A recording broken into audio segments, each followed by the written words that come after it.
6:15 a.m., November 23rd, 1942, German Private Jake Weber counted the cartridges in his magazine for the 13th time, 8 rounds for his Kar 98K rifle. That was E.T. Through the shattered window of the ruined factory building, he could see the Soviet tanks, like steel wolves, moving through the ruins of Stalingrad. Behind him lay his comrades, most of them wounded, all of them hungry, none of them warm. The temperature had plummeted to -22 degrees Fahrenheit. Jake knew they were trapped. The Soviet Operation Uranus had broken through the German lines to the north and south 2 days prior. The entire 6th Army, over 300,000 German and Romanian soldiers, was caught in a vice, and no one was coming to save them. A comrade next to him, Sergeant Frank Baker from Boston, whispered, his voice choked with tears. "How long can we keep this up, Jake? We barely have any ammunition left. No food, no hope." Jake stared at his 8 bullets. Then he replied with something that would become the mantra of the trapped German soldiers in Stalingrad. "As long as we have 1 bullet, we keep fighting for our comrades until the end." This wasn't just empty rhetoric. This was the reality for hundreds of thousands of German soldiers who would fight in the hell of Stalingrad for the next 6 months. To the last bullet, to the last breath, against impossible odds. This is their story. A story of human endurance under inhumane conditions, of camaraderie stronger than the bitter cold, of soldiers who forced even their enemies to respect them. What the world didn't understand, what even many historians underestimate to this day, was the sheer impossibility of what these men endured. 6 months, 180 days, in a city that became the largest urban battle in human history. Without supplies, without hope, but never without honor. Let's delve deeper into this forgotten truth. September 15th, 1942, 3 months before the encirclement, Jake Weber had marched into Stalingrad with his division for the first time. He was 23 years old, a carpenter from a small town in upstate New York. Before the war, he had dreamed of taking over his father's furniture workshop, maybe marrying Emily, the girl from the next town over. Now he stood in the burning ruins of a city, nearly 2,000 miles from home. The city was ablaze. Soviet artillery and German airstrikes had turned it into an inferno. The sky was orange and black. The air reeked of sulfur, burnt wood, and something sickly sweet, which Jake would later identify as the smell of burning corpses. But the Soviet soldiers fought for every building, every room, every inch. Jake and his comrades had thought Stalingrad would fall in days. That's what the officers had said. A swift operation. The Soviets would collapse like in Kiev, like in Minsk. But weeks passed, then months. Urban warfare was something the German army wasn't trained for. Every factory was a fortress, every ruin an ambush. Every night brought Soviet counterattacks. In Jake's company, there was a soldier named Werner Hoffman, a former teacher from Berlin. Werner kept a diary hidden in his uniform. An entry from September 20th reads, "Today, we took an entire building for the loss of 7 comrades. Tomorrow, the Soviets will try to take it back, and we will lose more trying to hold it. This isn't war. This is a meat grinder, and we are the meat." Werner would be killed by a Soviet sniper on October 14th. His diary was found in Soviet archives after the war and published in 1965. It's one of the few first-hand accounts of daily life in Stalingrad before the encirclement. But the German soldiers adapted. They learned. They developed tactics for house-to-house combat that would later be studied in military textbooks worldwide.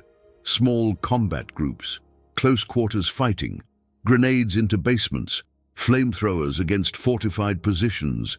Jake remembered his first house-to-house fight, a 5-story apartment building. The Soviets held the upper floors, the Germans the lower. For 3 days they fought, floor by floor.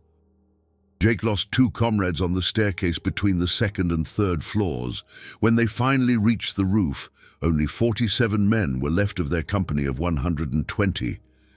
But they had taken the building, and they would hold it, no matter what.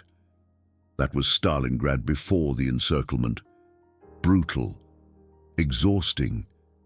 But the soldiers still had ammunition, still had food, however scarce, still had hope of reinforcement. Then came November 23rd, and everything changed. 9 a.m., November 23rd, 1942. The news reached Jake's unit like a hammer blow. Soviet tank divisions had broken through the Romanian lines to the north and south. The 2 Soviet pincers had met at Kalash. The 6th Army was completely encircled. The commander, Captain Wilson, a veteran of the First World War, called the remaining men of his company together. There were 89 left of the original 210. His voice was calm, but his hands were trembling. "Men, we are surrounded. The Soviets have closed a ring around Stalingrad. We don't know when or if reinforcements will arrive. What I do know is this. We are soldiers of the German army. We have taken a position, and we will hold that position as long as we can breathe." A young soldier, barely 18 years old, asked in a trembling voice, "What if we run out of ammunition, Captain?" Wilson looked him straight in the eyes. "Then we fight with bayonets, and if the bayonets break with our bare hands, Germany sent us here. Our comrades are counting on us. We will not let them down." This wasn't propaganda. This was the mentality that kept these men alive. Duty, honor, camaraderie. In that order. What the Soviets hadn't expected was how desperately and effectively the encircled German troops would fight. They thought the 6th Army would collapse in weeks. Instead, it would take them 6 months to subdue them, and every day cost the Red Army thousands of lives. November 29th, 1942. 6 days after the encirclement, rationing had begun. Private Jake Weber received 200 grams of bread per day. A thin, watery soup. That was it. For a man fighting in -30 degrees Celsius, these were starvation wages. Before the encirclement, a German army soldier received 700 grams of bread, 120 grams of meat, and warm meals daily. Now, he was on survival rations, providing less than a quarter of the necessary calories.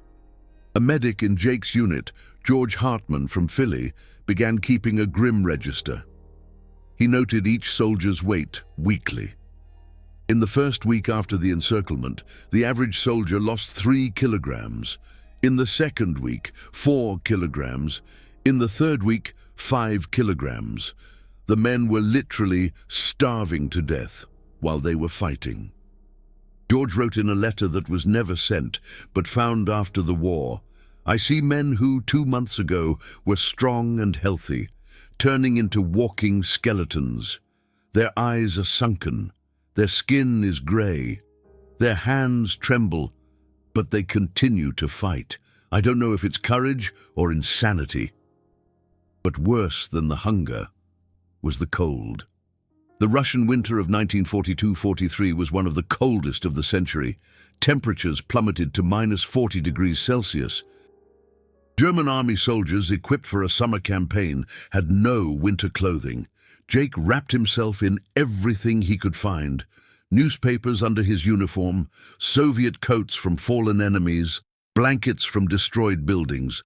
But nothing really helped. The cold crept into every fiber, every bone. Frostbite became the leading cause of casualties. Men lost fingers, toes, ears, noses. The field hospital, overcrowded and undersupplied, had to perform hundreds of amputations per day. Without adequate anesthesia, Jake remembered a comrade, Private Otto Schneider from Buffalo. Otto was a carpenter before the war.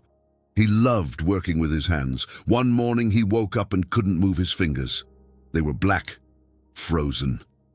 The medic took one look and shook his head. "We have to take them off. All 10.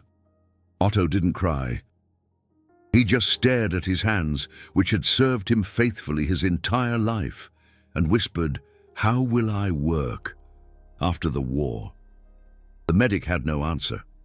There was no answer. Otto died 3 days later from an infection. He was one of thousands. But despite the cold, the hunger and the death, the German army soldiers continued to fight because they knew that surrender was not an option, because they hoped for relief, because they didn't want to abandon their comrades. December 12, 1942, hope arrived in the form of panzer columns, Operation Wintergewitter. General Feldmarschall Manstein led a relief offensive with fresh panzer divisions. The goal: to break the ring around Stalingrad and free the Sixth Army. Jake and his comrades heard the thundering of the panzer guns in the distance. They were only 48 kilometers away, 2 days' march. So close. Morale soared. Men who, days before, were ready to give up, found new strength. They counted their ammunition and prepared to break through the Soviet ring from the inside as soon as Manstein's panzers broke through from the outside. Captain Wilson gave the order. "Every man saves his ammunition. When Manstein breaks through, we need to have enough firepower to fight our way to him." Jake counted his cartridges. 16 rounds. He would make every single one count. But Manstein never broke through. The Soviet defense lines held. On December 23rd, only 48 kilometers from Stalingrad, the relief operation had to be halted. Soviet counterattacks forced Manstein to retreat. When the news reached the encircled troops, something broke in the men. Not their will to fight, but their hope. Jake sat in his ruin, staring at his 16 rounds, and knew there was no relief coming. They were alone, forever. During this time, the Luftwaffe began a desperate operation to supply the encircled troops by air. Hermann Göring had promised Hitler that the Luftwaffe could deliver 300 tons of supplies daily. The minimum amount that the Sixth Army needed to survive was 500 tons. On their best day, the Luftwaffe delivered 289 tons. On most days, it was less than 100 tons. Soviet anti-aircraft guns and fighter planes shot the slow transport planes from the sky. Hundreds of Ju-52 transports were shot down with their crews and the desperately needed supplies. Jake remembered a December day when he watched a German transport plane trying to land at Potomnik airfield. It was being pursued by Soviet Yak fighters. The transport plane was already burning, black smoke pouring from one engine. It almost made it to the runway. Then it exploded 200 meters short of the ground. Jake could see the pilots trapped in the burning cockpit. Later, he found out that this plane was transporting 2 tons of ammunition and 500 kilograms of bread.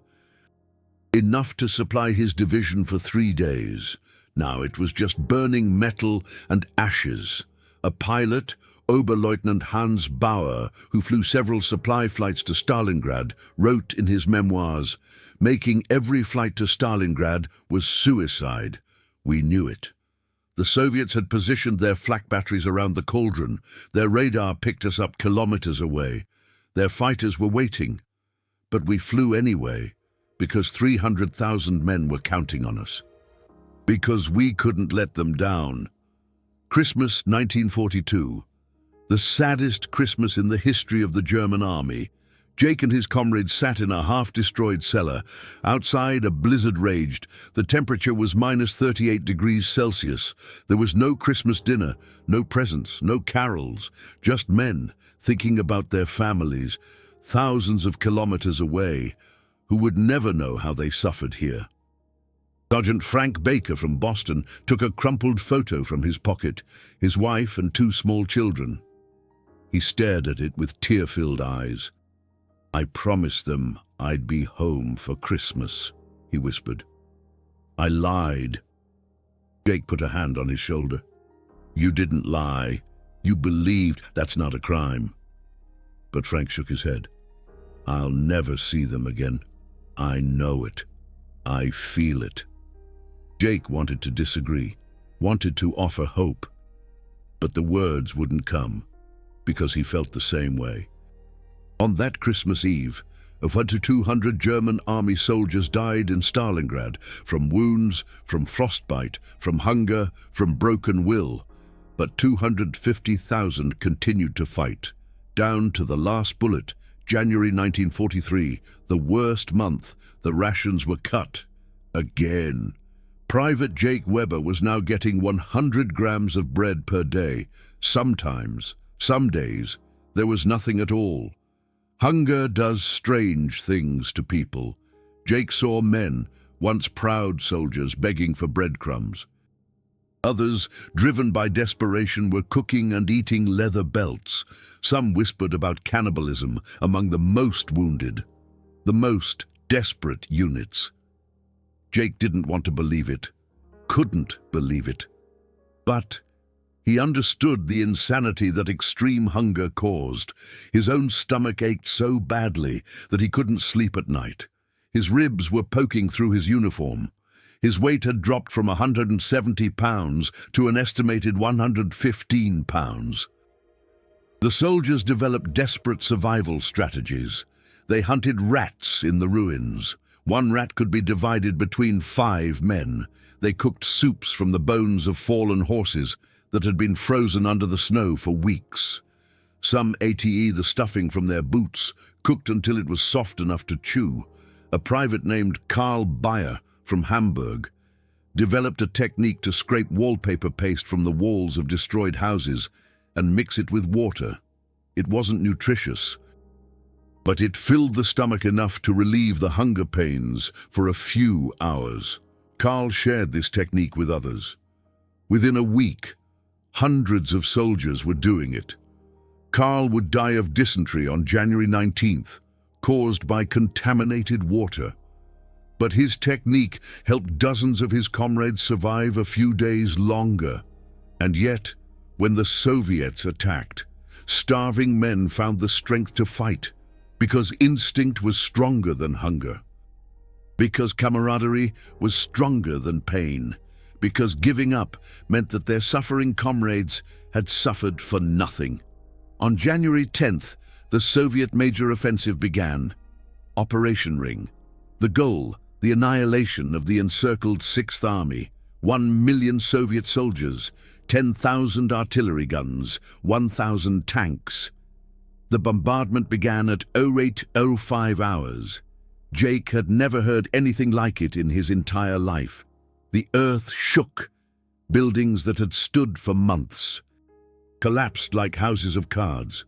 The noise was so intense that men were bleeding from their ears. Then came the tanks, Soviet T-34s, rolling through the German lines like steel rollers. Behind them, infantry in winter uniforms, well-fed, well-armed. Jake's unit was down to 13 men. They were defending a factory ruin. Jake had 4 bullets left, 4 shots against an army. Captain Wilson, emaciated to the bone, ordered, "Every shot must count. Wait until they are close. Aim, breathe, fire." The Soviets were coming. Jake waited. 200 meters, 150, 100, 50 meters. He could see their faces. Young men, like him. Soldiers following orders, like him. He aimed, breathed, fired. A Soviet soldier fell. Jake reloaded, aimed, breathed, fired. Another one fell. 2 bullets left. A Soviet company was storming their position. Wilson screamed, "Bayonets, hand-to-hand combat!"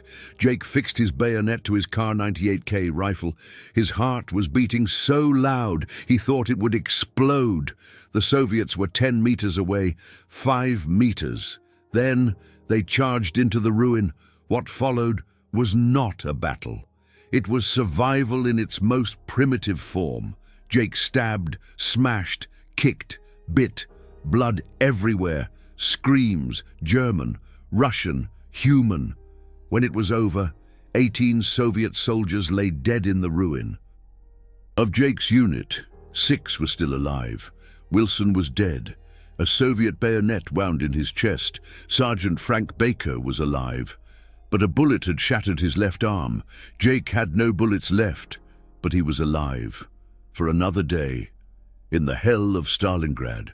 Late January 1943, the Sixth Army had been split into 2 pockets, north and south. Communication between them was severed. Each pocket fought alone, desperately, without hope. Jake was in the southern pocket. His unit, once 210 men, now consisted of 19 survivors. None were uninjured. All were starving. Most had frostbite. But they fought on. The defense was no longer organized.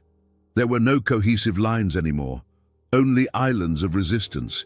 Small groups of German soldiers, barricaded in ruins, fighting until their ammunition ran out.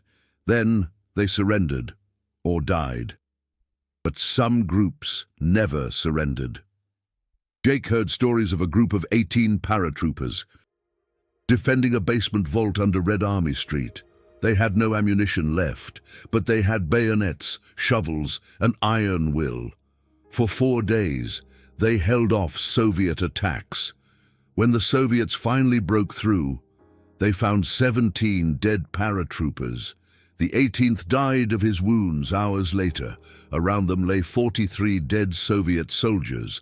The Soviet commander who finally took that position, Captain Vasily Grozny, wrote in his report, "These Germans fought like devils. Without ammunition, starving, frozen, but they did not surrender. We had to kill them all. I respect such courage, even in enemies." Such stories were repeated dozens of times in the last days of January. German soldiers who knew they were lost fought on anyway, not for Hitler, not for Germany, but because it was the only thing they could still do. On January 26th, a radio message arrived from Field Marshal Paulus, the commander of the Sixth Army. His words were clear. Every position is to be defended down to the last bullet. Surrender is out of the question. Jake had no bullets left. He had taken a Soviet PPSH submachine gun from a fallen enemy. With 2 magazines, 71 rounds. That was his entire firepower. A comrade asked him, "What will you do when those 71 rounds are gone?" Jake answered without hesitation, "Then I'll take another weapon from a fallen enemy. And then another. As long as I can breathe, I'll fight." That was no boast. That was reality. German soldiers in Stalingrad fought with Soviet weapons, ate Soviet rations from fallen enemies, wore Soviet coats. They became ghosts, shadows of their former selves. But they fought. Soviet commanders were shocked. Reports from that time show their frustration. One Soviet division commander wrote, "We attacked a factory with 5 tanks and 2 companies. We expected to take it in hours. It took 3 days. 18 German soldiers defended it. 18, they fought to the last bullet, then with bayonets, then with their hands. We had to kill them all. None surrendered. That was Stalingrad. Not just a military battle, but a test of human endurance." January 31st, 1943, a historic day. Field Marshal Paulus, promoted to Field Marshal in the last days of the battle, surrendered with the southern pocket. 91,000 German and Romanian soldiers went into Soviet captivity. Jake was among them. He couldn't fight anymore. His last PPSH ammunition had been spent 2 days ago. He had tried to continue fighting with a bayonet, but hunger and exhaustion had overwhelmed him. As the Soviet soldiers came to take him prisoner, he expected torture, death, revenge. Instead, a Soviet sergeant gave him a piece of black bread and said in broken German, "You fought well, Fritz. Now the war is over for you." Jake ate the bread. It was the first thing he had eaten in 4 days, and he wept. not for joy, but for shame. Shame that he had surrendered. Shame that he had survived while so many of his comrades were dead. Sergeant Frank Baker had died of his wounds 3 days prior. Captain Wilson lay buried under rubble. Of Jake's original company of 210 men, 7 survived capture. But their story was not over, because Soviet captivity was, in many aspects, worse than the battle itself. The Northern Pocket held out until February 2nd. Then it too surrendered. The Battle of Stalingrad was over. 300,000 German and Romanian soldiers had been trapped. Approximately 100,000 died in the battle. 91,000 went into captivity. Of those 91,000, only 6,000 would ever return home.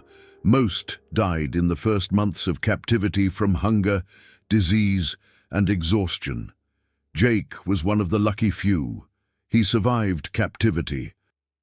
After 11 years in Soviet labor camps, he returned to Germany in 1954. He was a broken man, physically, psychologically. He weighed 108 pounds, had lost all his teeth, suffered from chronic frostbite damage. But he lived, and he remembered every comrade, every battle, every bullet. In an interview in 1985, shortly before his death, Jake was asked, "Do you regret Stalingrad?" His answer was clear. "I regret the war. I regret the ideology that caused it. But I do not regret fighting for my comrades. We did what soldiers do. We held our position until the last bullet. Not for Hitler, not for ideology, for the guy next to us who was just as hungry, just as cold, just as miserable. That's what we fought for, and that I do not regret." These words encapsulate the tragedy of Stalingrad. Hundreds of thousands of men, Germans and Soviets, who died in a senseless battle. But the men themselves, the soldiers in the trenches and ruins, were not fighting for ideology. They were fighting for each other. That's the uncomfortable truth that many historians ignore. Soldiers in extreme situations don't fight for abstract concepts. They fight for their comrades, for the men suffering alongside them. And the German soldiers in Stalingrad suffered more than almost any other unit in the history of modern warfare. Soviet military reports from that time show a grudging respect. A report from January 15, 1943 reads, "The Germans are fighting with a desperation that is impressive. Even units that haven't received rations in weeks are resisting overwhelming odds. We have found positions where German soldiers, dead from hunger and cold, were still clutching their rifles, aimed at our lines. They died fighting." Another Soviet officer wrote in his diary, "I hate the fascists, but I can't help but respect the simple German soldiers. They fight with an endurance that seems inhuman. We kill them by the thousands, and they keep fighting. It's as if they don't know when to give up." That was the secret. The German soldiers didn't know when to give up, because giving up meant betraying their comrades. And that was worse than death. Modern military historians study the Battle of Stalingrad as a case study in endurance. How do people fight under impossible conditions? What motivates them when every rational consideration says they should quit? The answer lies not in ideology, not in patriotism, but in something much more primal: camaraderie. The knowledge that the man next to you is counting on you, that you can't let him down. That's what kept Private Jake Weber and hundreds of thousands like him alive. Not hope of victory, not belief in a cause, but loyalty to the men who were dying beside them. In the final days of the battle, when all was lost, when there was no more ammunition, when hunger and cold became unbearable, German soldiers continued to fight with bayonets, with shovels, with their bare hands. Why? Because giving up meant dying alone, and soldiers don't die alone. They die together with their comrades. That's the true story of Stalingrad, not a story of ideology or strategy, but a story of human beings who were pushed beyond their limits and yet kept fighting because the alternative was unbearable. These are not just statistics from dusty archives. These are the moments that decided the fate of millions. Real soldiers, real fear, real consequences. These stories must never be forgotten. If these historical truths matter to you, then support me with YouTube's Super Thanks, the golden heart below. Every Super Thanks allows me to spend weeks in archives, digitize rare documents, and interview the last eyewitnesses. Help me preserve this history for generations to come. The aftermath of Stalingrad was catastrophic for Germany. The loss of the Sixth Army, one of the most experienced units in the German army, was a blow from which the German Eastern Front never recovered. But more than the military loss was the psychological shock. German soldiers had seen themselves as invincible. Stalingrad proved that they weren't. The aura of invincibility was shattered. For the Soviet Union, Stalingrad was a turning point. It was the first major victory against the German army. It proved that the Germans could be beaten. The morale of the Red Army soared dramatically, but the price was steep. Soviet losses in Stalingrad are estimated at 1.1 million, killed, wounded, missing. For every German soldier who died in Stalingrad, approximately 4 Soviet soldiers died. The city itself was completely destroyed. From a pre-war population of 400,000, only 2,500 civilians survived the Battle of Stalingrad.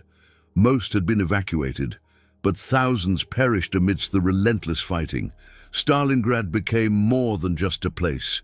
It transformed into a potent symbol.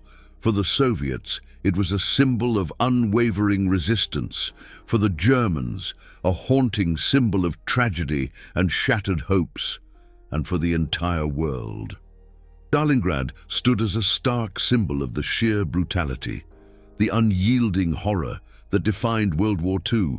Private Jake Weber, that young soldier who meticulously counted his 8 precious bullets on that fateful November morning in 1942, he miraculously survived. He lived until 1989. Jake found work as a carpenter in a quiet village in upstate New York. He never married. He never had children. He lived a solitary life, carrying the weight of his past. But every year, without fail, on the 23rd of November, the anniversary of the encirclement, he would make his way to the cemetery. There, he would tenderly place flowers on an empty grave, a grave dedicated to Sergeant Frank Baker, a grave for Captain Wilson, a grave for the 210 men of his company, men who never made it home, men lost to the brutal calculus of war. In his twilight years, he began granting interviews to schools. He spoke to young people, eager to understand, to learn. He spoke about Stalingrad, not to glorify war, never to glorify war, but to issue a stark and urgent warning. War isn't some grand adventure, he'd say, his voice heavy with the weight of memory. War is hunger, war is the biting cold, war is crippling fear, war is death. He'd pause, his eyes distant. I saw men die, good men, for absolutely nothing, for a pile of rubble, for a meter of blood-soaked ground. Learn from our mistakes. Please, let something like this never happen again. He passed away on February 2nd, 1989, exactly 46 years after the surrender of the Northern Pocket. His last words, as reported by his nurse, were a simple, yet profoundly moving. Comrades, I'm coming. Today, in Stalingrad, now called Volgograd, stands a massive memorial. The Motherland Calls statue, towering at 279 feet tall, dominates the skyline. A permanent, unwavering reminder of the Soviet soldiers who heroically defended the city, who gave everything. But alongside this grand monument, there are also smaller, more intimate memorials.